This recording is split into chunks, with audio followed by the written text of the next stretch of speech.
Assalamualaikum warahmatullahi wabarakatuh. Innal hamdalillah nahmaduhu wa nasta'inuhu wa nastaghfiruh wa na'udzu billahi min sururi anfusina wa min sayyiati a'malina. Man yahdihillahu fala mudilla lahu wa man yudlil fala hadiya lahu. Wa asyhadu an la ilaha illallah wahdahu la syarika lah wa asyhadu anna Muhammadan abduhu wa rasuluh. Allahumma salli wa sallim wa barik ala Muhammadin sallallahu alaihi wa ala alihi wa ashabihi wa man tabi'ahum bi ihsanin ila yaumiddin, amma ba'd. Puja dan puji syukur kita panjatkan kepada Allah Jalla wa'ala yang telah melimpahkan nikmat kepada kita semua.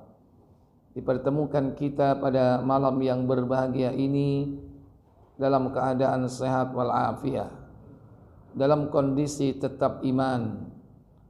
Semoga Allah Tabaraka wa Ta'ala memberikan kita pemahaman terhadap ilmu yang akan kita pelajari. Semoga salawat dan salam selalu tetap terlimpah kepada Nabi kita Muhammad sallallahu alaihi wa alihi wasallam. Demikian pula untuk keluarga beliau, keturunan beliau, para sahabat beliau, dan seluruh pengikut-pengikutnya hingga tibanya hari kiamat. Bapak, Ibu, saudara-saudari yang dirahmati Allah Jalla wa'ala, kita akan melanjutkan pembahasan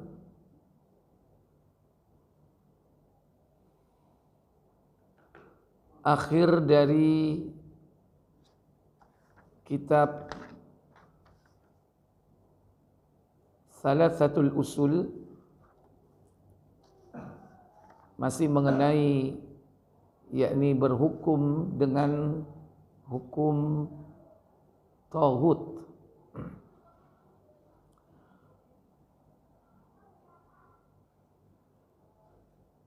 Pada pertemuan sebelumnya dipaparkan penjelasan oleh Syekh Muhammad bin Shalih Al-Utsaimin tentang orang-orang yang mengaku beriman tetapi mereka sebetulnya menyimpan kekufuran. Tidak lain wahum munafiqun. Mereka adalah orang-orang munafik. Bisifat, dengan sifat-sifat. Kemarin pertama yaitu mereka menghendaki yakni berhukum dengan hukum tauhid dengan cara menyelisihi. Dan ini termasuk di antara perkara yang melampaui batas dan menyimpang dari hukum Allah Tabaraka wa Ta'ala. Padahal hak untuk menetapkan hukum adalah Allah, tetapi masih ada pilihan yang lainnya. Ini sifat pertama. Ada kecenderungan mereka memakai hukum selain hukum Allah. Itu orang-orang munafik. Kedua, bahwasanya mereka jika diseru untuk berhukum dengan hukum Allah, mereka saddu wa a'radu. Mereka menghalang-halangi dan berpaling.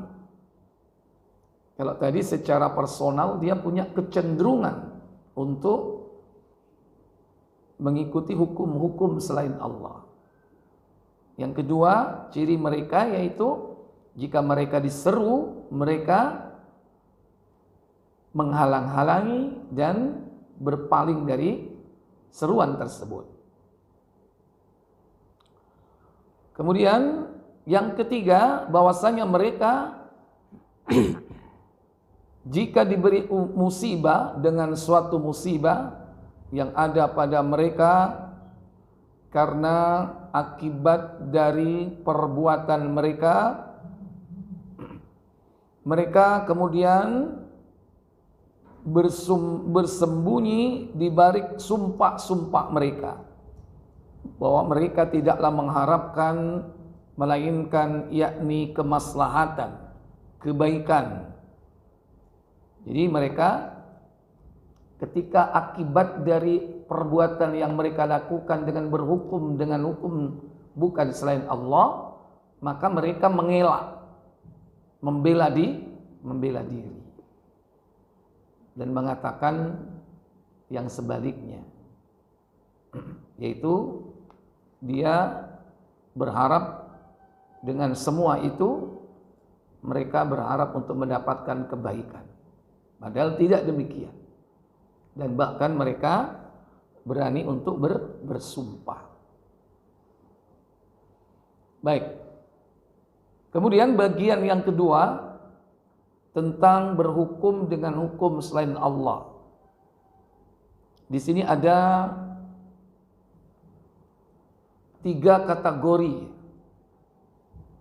Yang pertama yaitu kafir. Yang kedua yaitu zalim, dan yang ketiga adalah fasik. Dan ketiga ini ada di dalam Al-Quran masing-masing.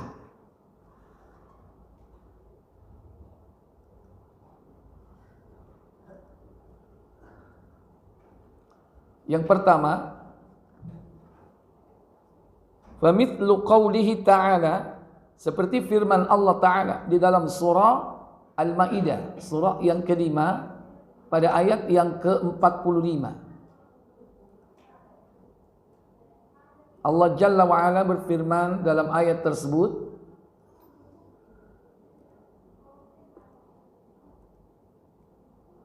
وَكَتَبْنَا عَلَيْهِمْ فِيهَا أَنَّ النَّفْسَ بِالنَّفْسِ وَالْعَيْنِ.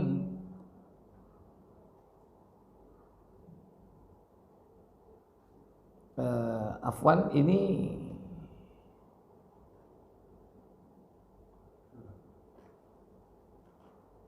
kalau ini zalim ya, afwan. Ayat yang ke-44 ya. Kita buka pada ayat sebelumnya, yaitu ayat yang ke-44. Allah Jalla wa'ala berfirman, Inna anzalna at-taurata fiha hudan wa nur yahkum biyan nabiyyuna alladhina aslamu للذين هادوا والربانيون والأحبار بما استحفظوا من كتاب الله وكانوا عليه شهداء فلا تخشوا الناس واخشوني ولا تشتروا بآياتي ثمنا قليلا ومن لم يحكم بما أنزل الله فأولئك هم الكافرون. Apa kata Allah?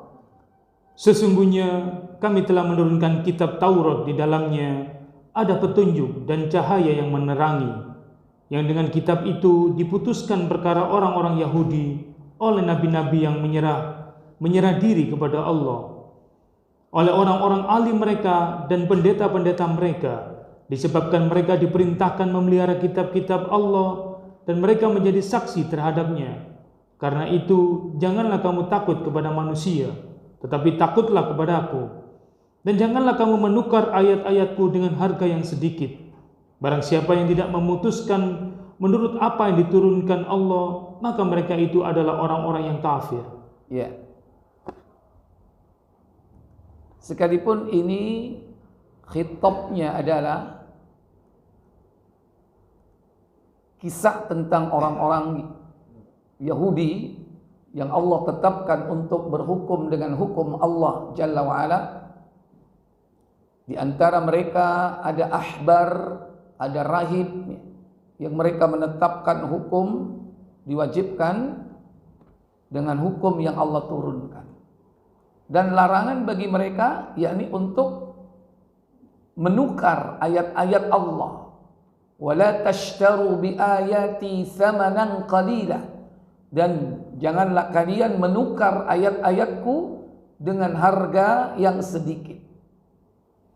Wa man lam yahkum bima anzalallahu, dan barang siapa yang tidak memutuskan perkara yakni sesuai dengan apa yang Allah turunkan, fa ulaika humul kafirun, maka mereka termasuk orang-orang apa?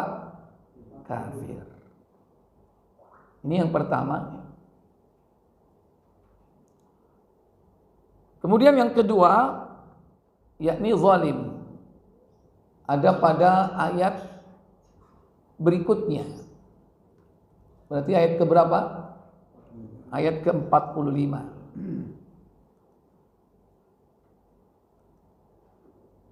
Allah Jalla wa'ala berfirman pada ayat berikutnya, katabna alaihim fiha annan nafsa bin nafsi wal aina bil aini wal anfa bil anf wal anfa bil anfi wal udhuna bil udhuni was sinna bis sinna wal juruha qisas faman tasaddaqa bi fahuwa kaffaratul lah wa man lam yahkum bima anzalallahu fa ulaika humudz zalimun. Apa kata Allah?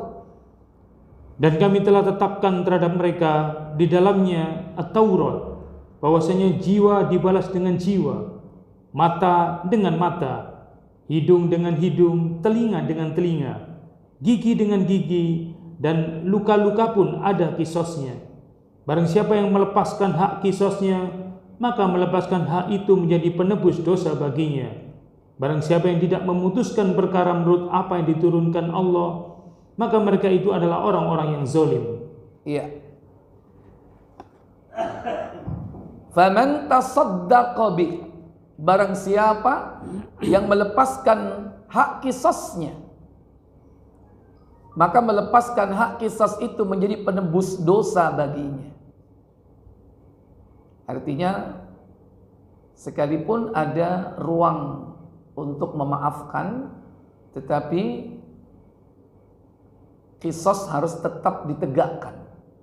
Perkara nanti dia memaafkan orang yang membunuh, itu merupakan sedekah.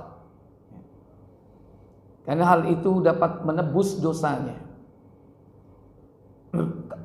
Kemudian Allah tutup ayat ini serupa dengan ayat sebelumnya. Wa man lam yahkum bima anzalallahu fa ulaika humudz zalimun.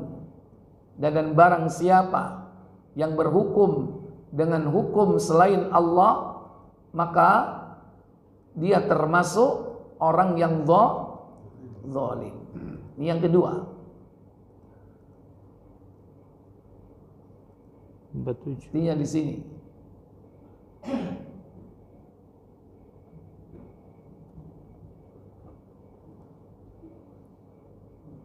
Kemudian berikutnya yang ketiga Pak, yaitu fasik.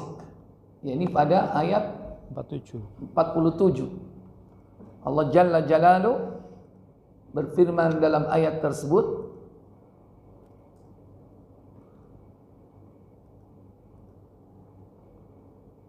wal yahkum ahlul injili Walyahkum ahlul injili bima anzalallahu fihi wa man lam yahkum bima anzalallahu faulaika humul fasiqun. Apa katanya? Dan hendaklah orang-orang pengikut Injil memutuskan perkara menurut apa yang diturunkan Allah di dalamnya. Barang siapa tidak memutuskan perkara menurut apa yang diturunkan Allah, maka mereka itu adalah orang-orang yang fasik. Secara bahasa, kafir itu orang yang menutup diri dari kebenaran. Itu kafir. Kalau singkatnya diartikan dengan ingkar, orang yang ingkar. Ada kafir, kemudian yang kedua apa? Zalim. Zalim itu menempatkan sesuatu bukan pada tempatnya. Dha'u syai' bi ghairi makanil haq. Kopiah digawe sandal. Sandal digawe zalim tidak? Menempatkan sesuatu bukan pada tempatnya. Lawannya adalah adil. Kalau adil, dha'u syai' fi makanil haq, menempatkan sesuatu pada tempatnya. Kalau zalim, tidak menempatkan sesuatu pada tempatnya. Sewek digawe jilbab. Jilbab digawe cewekan. Itu zalim secara bahasa. Nah, zalim di sini yakni perbuatan aniaya. Sekalipun nanti dibagi ada menzalimi diri sendiri, ada menzalimi orang lain. Bahkan puncak kezaliman yaitu syirik. Adapun yang ketiga, fasik. Fasik itu tahu sesuatu itu jelek tapi dilakoni. Jadi wong Surabaya jarak. Diseru elek malah dilakoni. Roapi dikongkon diperintah malah dibuat, tidak dikerjakan. Itu fasik. Dia tahu kebenaran tapi dia selisihi. Yaitu secara bahasa. Baik.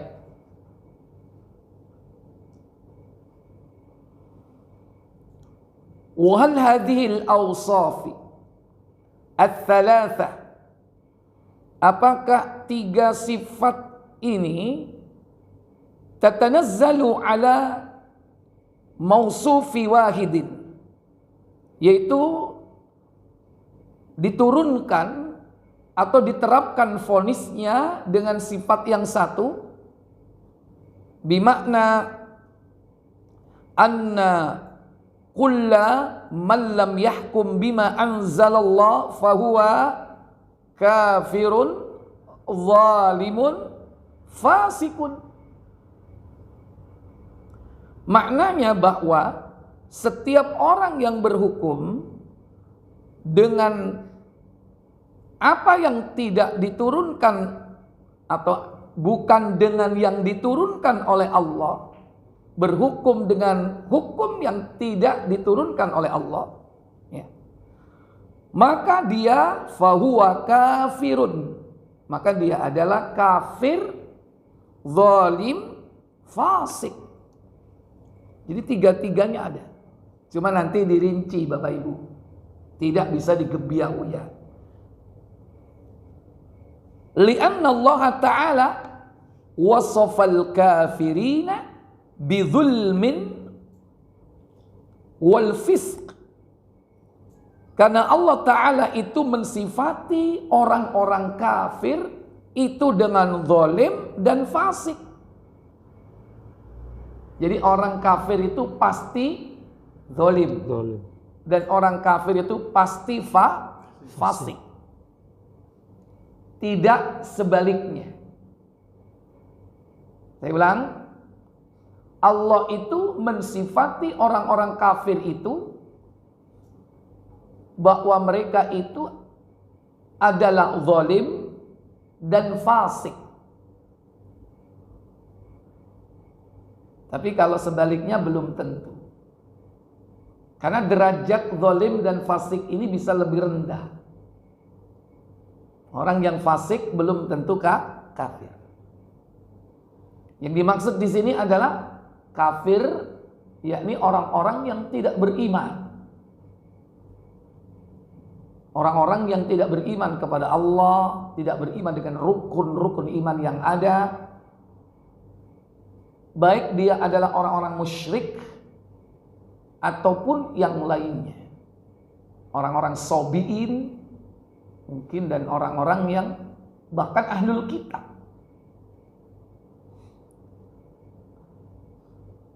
Allah Jalla wa'ala mensifati mereka, yakni orang kafir, dengan zalim. Sebagaimana dalam surah Al-Baqarah, surah yang kedua, yaitu pada ayat yang ke-254. Allah Jalla wa'ala berfirman dalam ayat tersebut,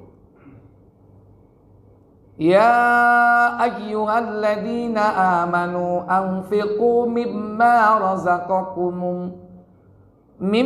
razaqnakum min qabli an ya'tiya yawmun la bay'un fihi wala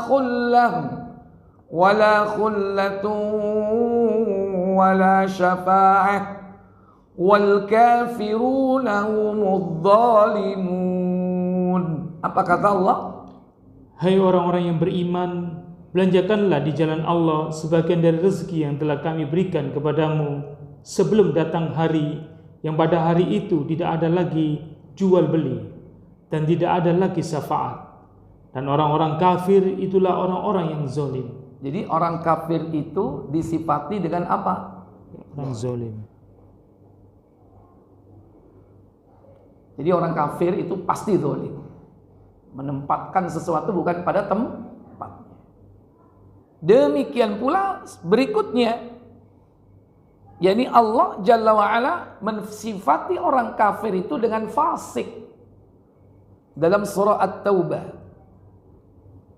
Surah yang keberapa At-Taubah? Yang ke-9. Itu pada ayat ke-84.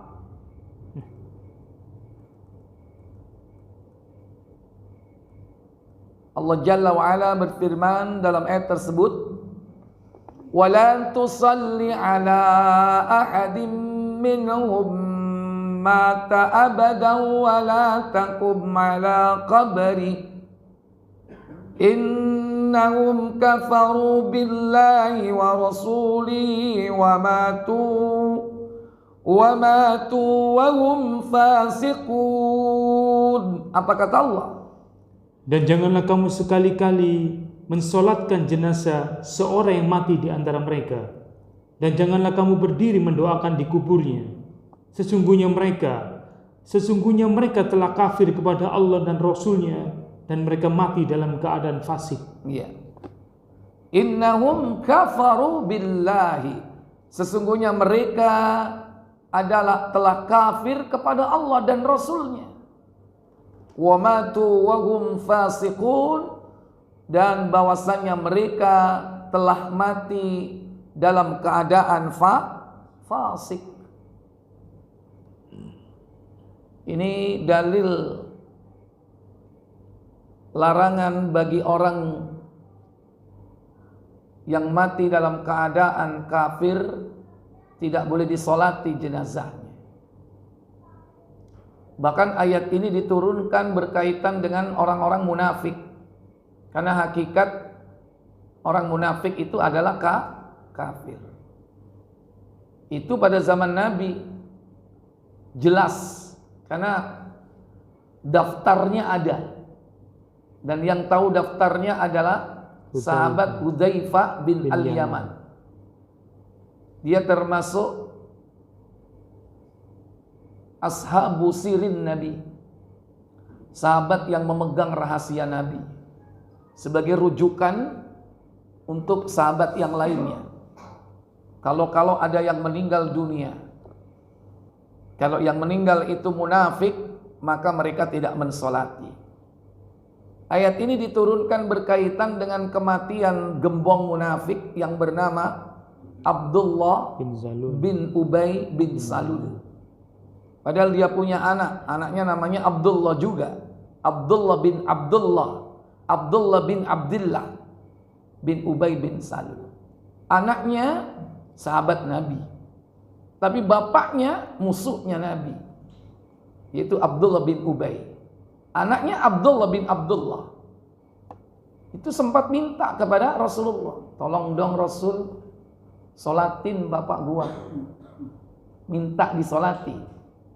Rasul orangnya baik, gak bisa menolak permintaan.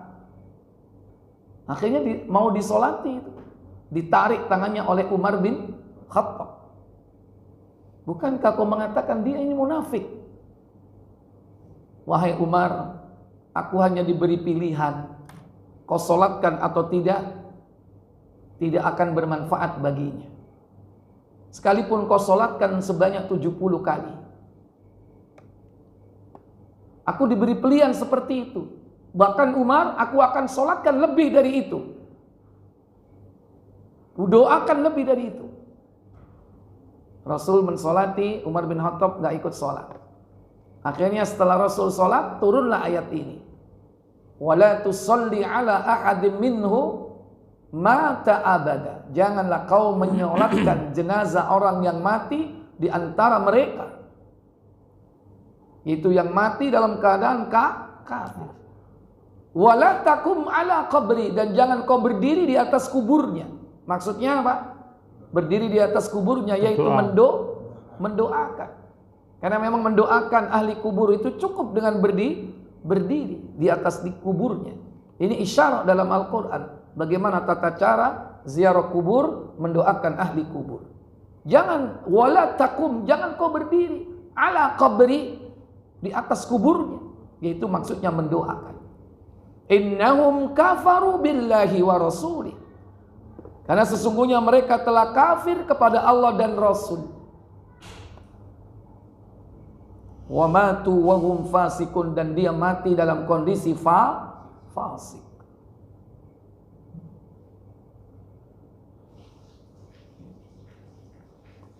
Fa kullu kafirin zalimun fasiqun. Dengerin ini.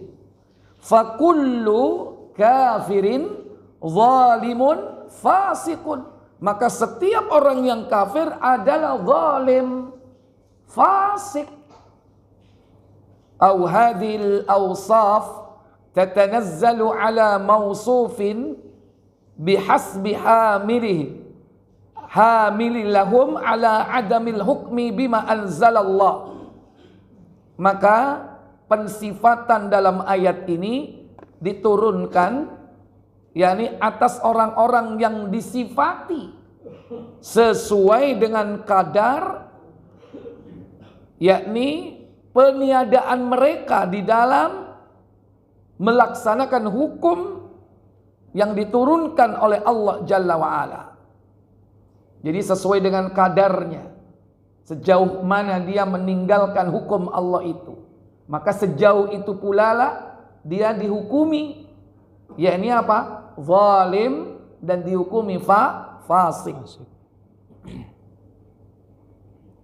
Hadza huwa aqrab indi wallahu a'lam, dan ini menurut pendapat saya yang mendekati.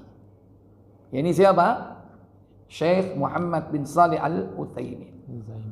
Fanaqul, maka kami berpendapat, man lam yahkum bima anzalallahu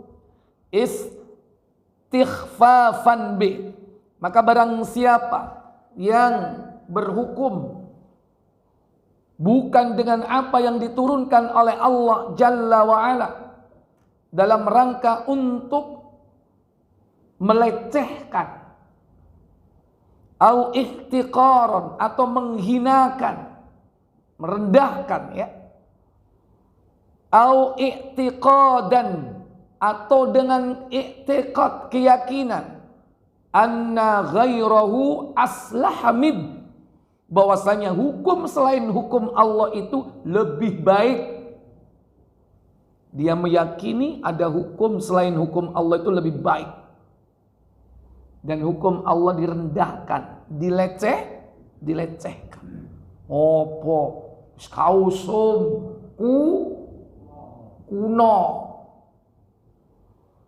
Dan menganggap bahwa ada hukum selain Allah, wa anfa' lil khalqi, lebih bermanfaat untuk manusia, au mithlahu, atau sejenisnya, fahuwa, maka dia adalah kafirun kufron mukhrijan minal millah, maka dia telah kafir, keluar dari Islam, murtad.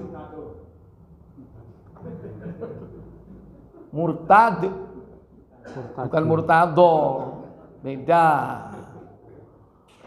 Kenapa? Karena dia menolak, melecehkan, menghinakan, merendahkan hukum Allah, dan menganggap ada hukum selain Allah itu lebih baik, lebih maslahah, lebih cocok dengan manusia.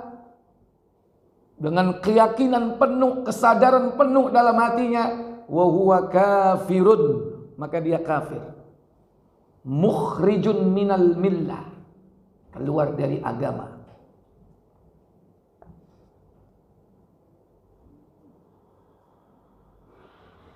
Wa min haula'i, dan di antara mereka itu, man yad'una lin-nasi tasyri'at, yaitu ada orang-orang yang membuat aturan-aturan hukum syariat untuk manusia, mukhalifut tasyri'at, yang menyelisih syariat al-islamiyah, Islam, syariat Islam.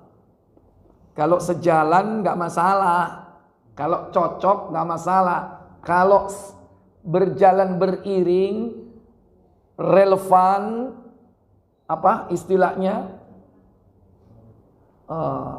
ya tidak bertolak belakang, tidak kontradiktif, sejalan, sesuai, sejalur, ya, itu tidak masalah.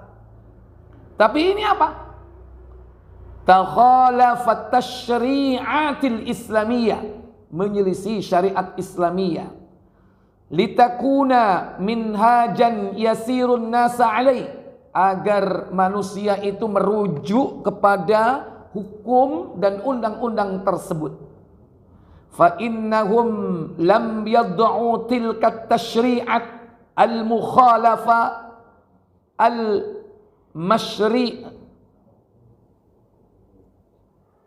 al-musyarri'a at-tasyri' al-islamiyah, sementara dia memakai atau membuat, yakni hukum undang-undang yang menyelisih lisyari'atil islamiyah, syariat Islamiyah, illa, melainkan, wahum ya'taqiduna, sementara mereka meyakininya, annaha aslah, bahwa itu lebih baik, wa anfa' lil khalqi, lebih bermanfaat untuk manusia. Idh minal ma'lum bid daruratil aqliyah, sementara secara akal sehat, wal jablatul fitriyah, dan juga menurut fitrah manusia, annal insana la ya'dilu an minhajil ila minhajin yukhalifahu, tidaklah seorang itu pindah dari satu undang-undang ke undang-undang yang menyelisihi, illa wa huwa ya'taqidu, sementara dia meyakininya, fadlun, hal itu lebih baik, ma'adala ilaihi wa naqasa ma'adala anhu, bahwa yang baru diciptakan itu lebih baik, dan yang lama dianggap tidak cocok atau tidak baik. Itu secara akal manusia itu, kalau orang meyakini bahwa ini lebih baik, kemudian dia pindah dari satu undang-undang ke undang-undang yang diciptakan oleh manusia, padahal undang-undang sebelumnya Allah yang menciptakan, maka berarti dia telah betul-betul sadar bahwa apa yang dilakukan itu merupakan kekafiran atau yakhruju minal millah, keluar dari Islam. Karena berangkat dari apa? Kesadaran. Berangkat dari apa? I'tiqad, keyakinan. Baik. Sebaliknya, adzan dulu.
La ilaha illallah. Allahumma sholli ala. Oh ya. Sholli ala Muhammad wa ala.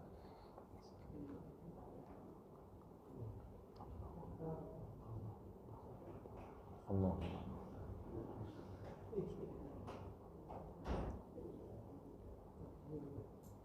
Baik. Sebaliknya, wa man lam yahkum bima anzalallahu, dan barang siapa yang berhukum dengan hukum selain Allah, wa huwa lam yastakhif bih, dan dia tidak melecehkan hukum itu. Walam yahtaqirhu, dan tidak mencela atau menghinanya. Tetap dianggap hukum Allah itu hukum terbaik. Hukum yang tidak ada duanya di muka bumi ini. Tapi prakteknya dia tidak seperti itu. Tapi keyakinannya tetap. Walam ya'taqid anna ghairahu aslaha minhu li nafsi aw nahwa dhalik. Dan dia tidak memiliki i'tiqad, keyakinan bahwa hukum selain Allah itu lebih baik untuk dirinya atau yang lainnya. Fahadha zalimun wa laysa bikafirin, maka dia hanya tergolong orang zalim tapi tidak kafir. Wa takhtalifu maratibu dzulmihi, maka derajat kezalimannya itu bertingkat-tingkat bihasbil mahkum bih, tergantung atau sesuai dengan bagaimana dia menerapkan hukum tersebut. Wa wasailal hukmi, dan juga sarana yang dipakai untuk menerapkannya. Ini dia memakai hukum selain Allah, tetapi dengan tidak meyakini bahwa ini lebih manfaat. Yang lebih manfaat, lebih utama, lebih bagus, itu adalah hukum apa? Allah. Ini ono wong zina itu, kalau menerapkan hukum ini, kalau bagian yang ini, kalau ada orang yang berzina, dia masih perjaka, ya, perjaka sama perawan, enake iku dicambuk apa dirabekno? Halo. Ini menurut hukum yang benar mana? Cambuk.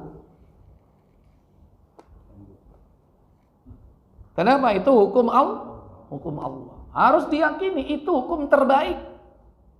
Supaya apa? Tidak banyak terjadi kerusakan, dan kerusakan perzinaan ini tidak semakin merajalela. Itu efek daripada hukum Allah itu luar biasa kalau diterapkan dengan benar. Tapi realitanya diterapkan atau tidak? Tidak. Tapi seorang mukmin harus tetap meyakini yang terbaik hukum Allah. Jangan sampai ada keyakinan, wah wis gak cocok rek zaman saiki. Lak bilur kabeh sano. Ya kan? Ya opo lak sano dikepuki ping 100. Berapa kali cambuk? 100 kali. Ya opo bilur kabeh. Wah, gak zamane kafir kalau sudah seperti itu. Kenapa? Karena dengan keyakinan, dengan melecehkan, dengan menghinakan. Sama dengan yang ketiga, wa man lam yahkum bima anzalallahu, dan barang siapa yang berhukum bukan dengan hukum Allah, la istighfafan bihukmillah, tidak merendahkan hukum Allah, wala ihtiqaran, dan tidak melecehkan atau menghinanya, wala i'tiqadan, dan juga tidak beriktiqad anna ghairahu aslah, bahwasanya hukum selain Allah itu lebih baik, wa anfa' li khalqi au mithlahu, atau bermanfaat untuk yang lain, atau apapun alasannya. Wa innama hakama bi ghairi mahabata lil mahkumlah, dia menerapkan hukum selain Allah itu hanya sekedar untuk mencari muka, yaitu orang-orang yang membuat aturan hukum itu. Apa istilahnya? Mencari muka, apa istilahnya? Ya, ngatok ya, hanya ngatok ya, istilah bahasa Surabaya ya. hanya ngatok atau mencari muka kepada orang yang membuat hukum itu. Au mura'atun lirashutin au ghairiha min irdid dunya, atau dalam rangka untuk mendapatkan keuntungan duniawiyah. Lumayan lek kecipratan duit. Soalnya proyeknya sing gawe awak dhewe iki. Mungkin dia sebagai orang yang membuat aturan, tapi aturan ini menyelisih Allah dan Rasulnya. Tapi dia anggap bahwa ini aturan tidak benar, yang benar hukum Allah. Tapi dalam rangka tadi ada yang ngatok sama pemimpin atau pengen fulus, ya, mendapatkan kedudukan, mendapatkan harta kekayaan duniawiyah, fahadza fasiqun, maka ini adalah fasik.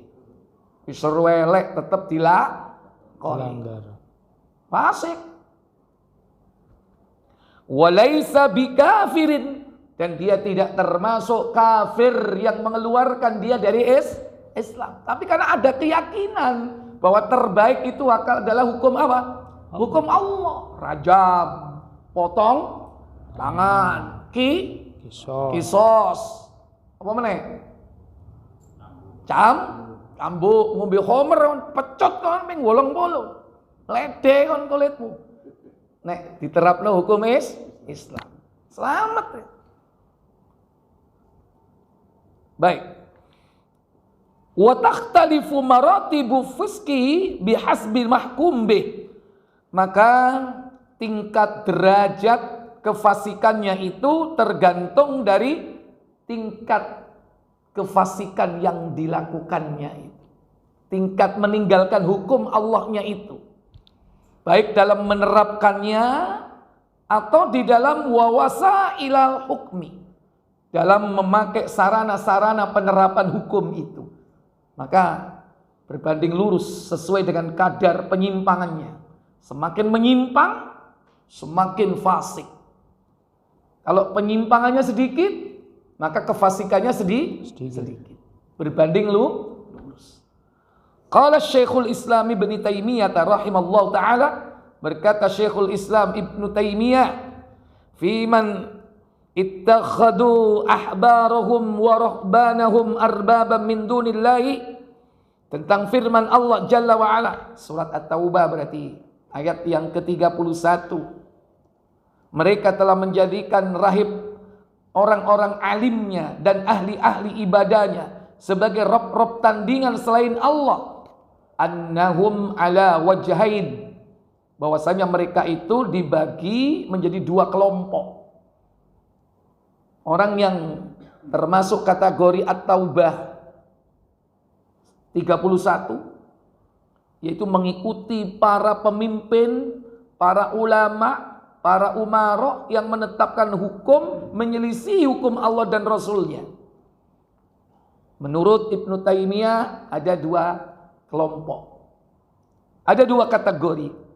Ahaduhuma, yang pertama, ayya'lamu annahum baddalu dinallahi wa yattabi'unahum ala tabdili, bahwasanya mereka mengetahui mereka para rahib itu telah mengganti agama Allah, tahu, dan fayattabi'unahum ala tabdil, dan mereka mengikuti perubahan hukum itu, mengikuti, tahu dia, dan mengikuti hasil produk hukum itu. Wa ya'taqiduna tahlila ma harrama, dan dia berkeyakinan tentang penghalalan apa yang telah diharamkan Allah, itu benar. Wa tahrima ma ahallallahu, dan mereka juga meyakini akan pengharaman apa yang telah dihalalkan oleh Allah. Diyakini itu, dihalalkan, ngerti benar dia. Ittiba'an liru'usihim, di mana mereka dalam rangka mengikuti para pemimpin mereka, ma'a ilmihim, dengan ilmu, dengan pengetahuan, dengan kesadaran penuh, ya, dia mengikuti hal itu.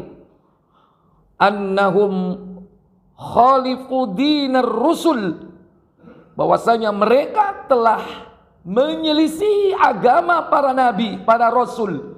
Fahadha kufrun, maka ini adalah kafir. Wa qad ja'alahu Allah wa rasuluhu syirkan. Kenapa? Karena mereka telah menjadikan Allah dan Rasulnya sebagai sekutu. Ya, mereka telah menjadikan sekutu bagi Allah dan Rasulnya. Atsani, yang kedua, ayyakuna i'tiqadahum wa imanahum bitahlilil haram wa tahrimil halal. Mereka mengimani atau beriktikad, yakni akan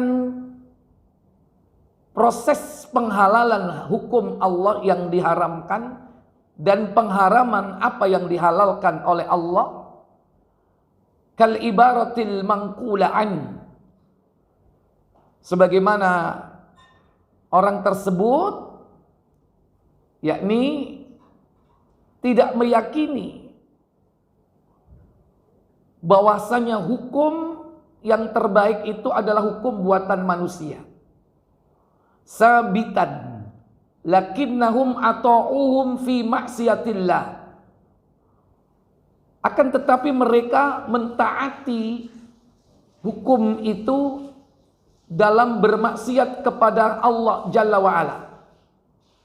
Kama yaf'alul muslim ma yaf'aluhu minal ma'asi, sebagaimana apa yang telah dilakukan sebagian orang muslim, yakni apa yang mereka lakukan di antara perbuatan-perbuatan maksiat, allati ya'taqidu annaha ma'asi, dia meyakini tetap bahwa itu adalah perbuatan maksiat, tidak dihalalkan, tetap meyakini keharamannya.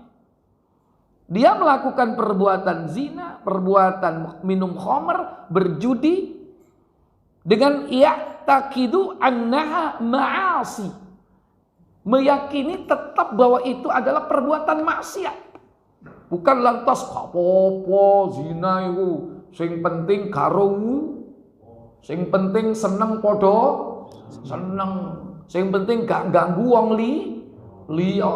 Nah, kalau sudah seperti itu masuk golongan pertama. Kalau kelompok yang kedua ini, dia mengikuti produk hukum buatan manusia ini, tapi dia tidak meyakini itu yang terbaik dan menganggap bahwa itu adalah perbuatan durhaka, perbuatan maksiat. Fahaula'i lahum hukmu amsalihim, maka mereka itulah bagi mereka hukum yang sepertinya min ahli dzunub, termasuk kategori yakni orang yang berbuat dosa atau melakukan dosa besar, tapi tidak sampai dia keluar dari Islam. Wallahu a'lam. Mungkin ini Bapak Ibu saudara sekalian yang bisa saya sampaikan. Pak, insyaallah nanti kita lanjutkan terakhir pertemuan yang akan datang tentang yakni apa? Ijtinabut taghut, yakni menjauhi taghut. Wallahu a'lam.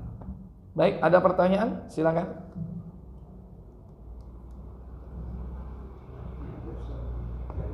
Oh iya, ini ya. Lu. Si akeh ini rek. Siji tapi ABC. Rombongan. Baik. Yang pertama saya mau bertanya, afwan, di luar tema, apakah seorang istri yang memiliki harta penghasilan sendiri harus meminta izin suami untuk menggunakan harta tersebut? Kalau untuk kebaikan tidak perlu izin. Untuk sodako tak perlu izin, ya kan? Sodako kepada siapapun. Tapi kalau untuk perkara-perkara yang mubah, apalagi yang makruh, apalagi kategori haram. Ya. Itu minta pendapat. Minta pendapat dari siapa? Dari suaminya. Atau bahkan bisa termasuk kategori izin. Kenapa demikian? Masih iku duitmu dewe. Tapi kalau dipakai untuk beli tiket lihat Lady Gaga, sing tanggung jawab wong lanang ta wong wedok? Wong lanang. Ojo mentang-mentang duitmu dewe ya. Kon ngebosi koncomu melo kolas. Ya, atau judi online. Nggak boleh. Tapi kalau untuk masalah kebaikan-kebaikan gak usah izin.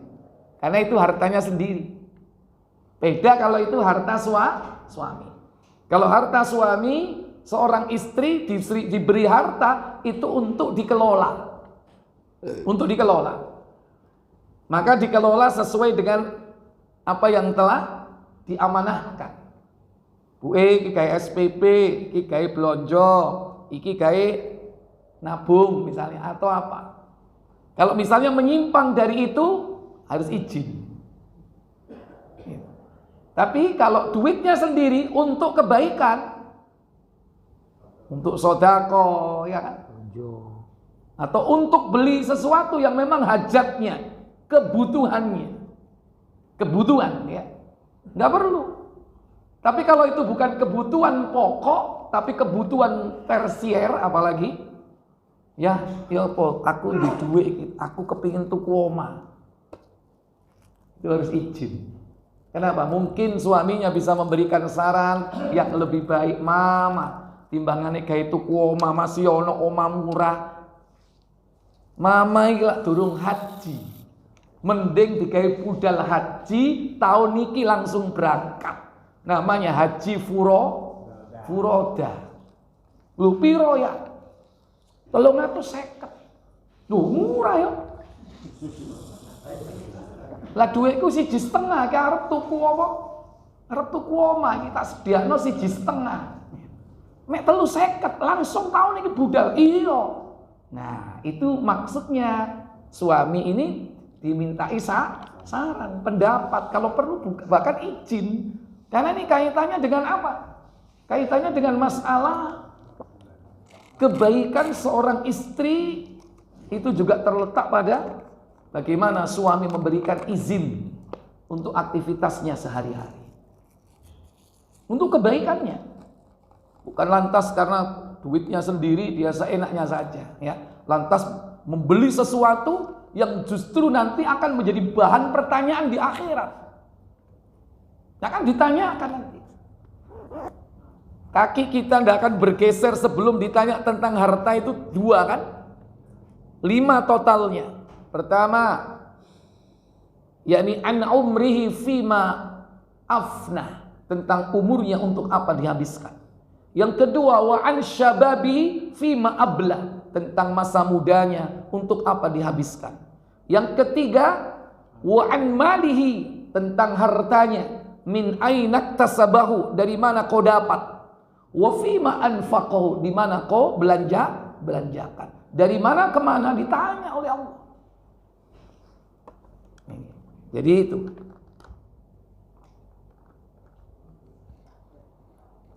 Apa menek duwe zakat, ya kan? Sebaiknya yang ngomong sama suami. Apa menek bojoe suami ini melarat. Ojo dikekno wong liya zakat, kekno bojomu dhisik.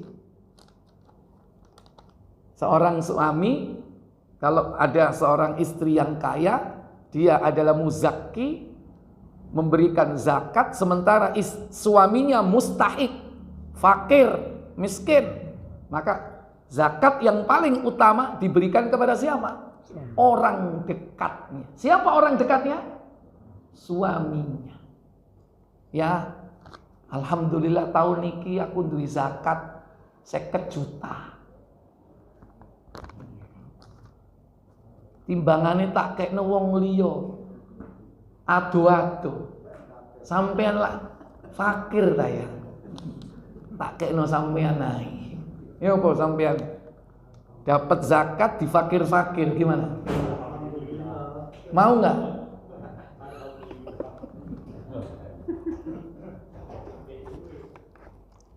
Iya nek 1 juta tok gengsi ya. Nek delok 50 juta. Baik, yang kedua ada seorang akhwat yang menjadi anggota di lembaga dakwah yang menyediakan jasa perawatan jenazah dan ambulan. Dan kebetulan akhwat ini diamanai untuk menjadi tim di perawatan jenazah. Saat akhwat ini akan kajian, dia mendapatkan panggilan untuk merawat jenazah. Pertanyaannya, manakah yang harus lebih diutamakan, melanjutkan kajian atau memenuhi panggilan rawat jenazah? Memenuhi panggilan rawat jenazah. Sekalipun kalau melihat kedudukannya, merawat jenazah fardu kifayah, thalabul ilmi fardu ain.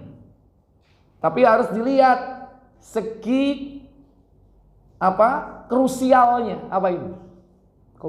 Keutamaan atau kedaruratannya. Kalau menuntut ilmu masih banyak waktu di hari yang lain. Atau mungkin bisa direkam, ya kan? Tetapi karena ini tim jenazah, dia memiliki skill, memiliki apa? Kemampuan, keterampilan yang tidak semua orang bisa, dan tidak semua orang mau. Dua loh ya, bisa dan mau. Kadang bisa gak mau, peti, goci, ada nggak? Delok mayit aja gemeter, padahal dia sudah belajar bolak-balik training rono, bareng praktek Melayu. Mau dulu. Mampu dan mau, ya ini. Dan ini jarang gitu loh, orang punya kemampuan dan kemauan itu jarang. Nah, kalau ada panggilan ngerawat jenazah, segera berangkat. Kenapa? Justru itu hukumnya fardu ain.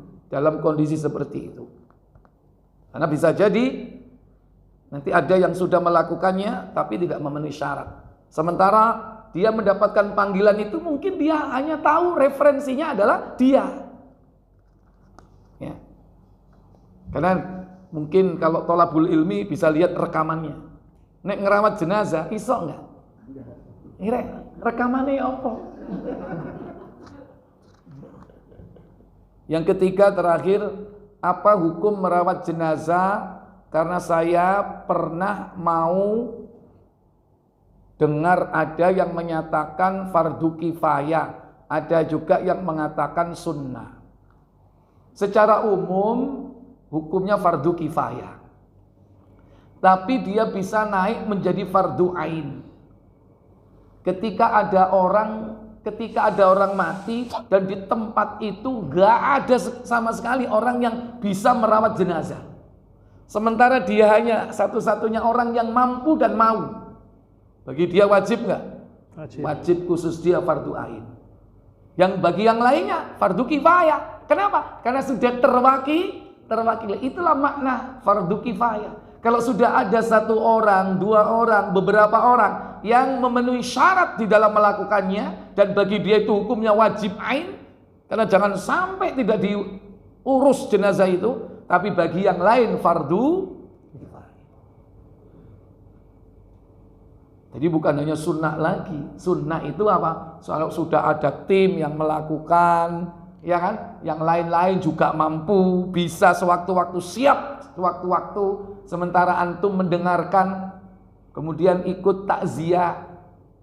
Nah, kalau ikut cawe-cawe itu hukumnya sunnah. Mungkin barangkali ada sedikit penyimpangan yang perlu diluruskan. Nah, ikut nimbrung di situ untuk meluruskan yang salah. Barangkali di situ mungkin ya ngumbai karsi, ya kan. Kadang-kadang nggak digobrot, nggak duduk disikat kayak bahasanya, digosok, ya dibasuh, ya kan. Kadang cuma disemprot tok. Bener apa enggak itu? Halo? Enggak bener itu. Kayak ngumbah karpet aja. Ki menungso iki kudu dikosoki dengan sabun. Kadang ada yang seperti itu. Nah, kita harus nimbrung kalau sudah seperti itu. Ya, wallahu a'lam. Baik, yang lain? Ya, silakan. Mifat.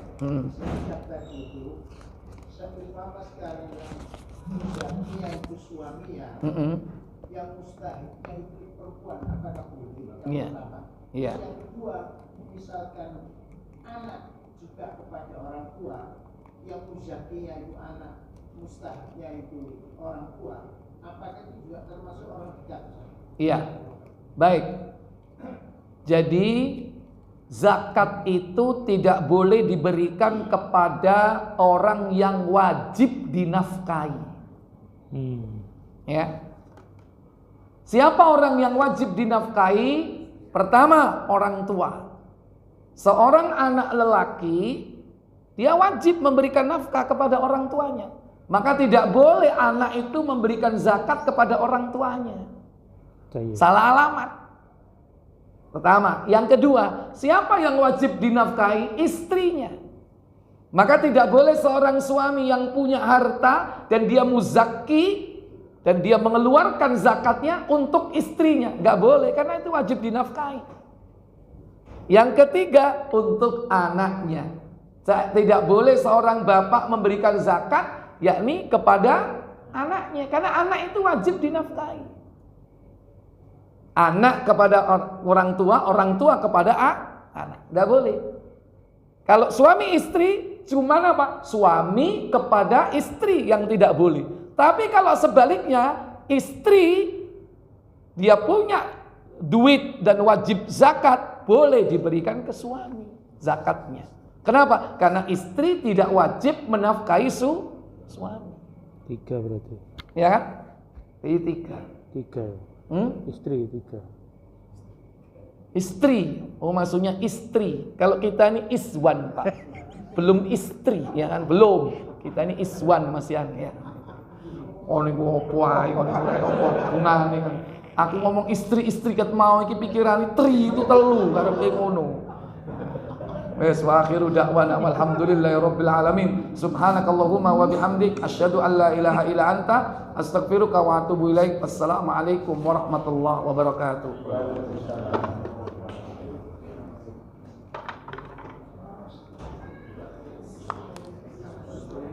Tiba